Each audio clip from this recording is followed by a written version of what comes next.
Verdiğim emekler Dursun gözüne, ne delil almışım senin sözüne. Arey, arey, arey, arey. Sevmiyordun madem Beni vicdansız ne diye kandırdın o zaman beni, ne diye kandırdın o zaman beni.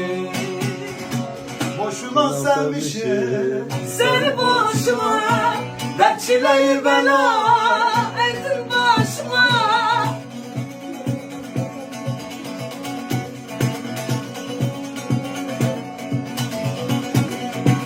Artık aynalara bakamaz oldum lan. Ah düşürdün benim siyah saçıma, ah düşürdün benim siyah saçıma,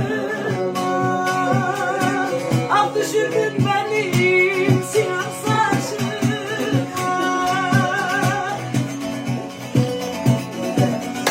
Haylo, haylo.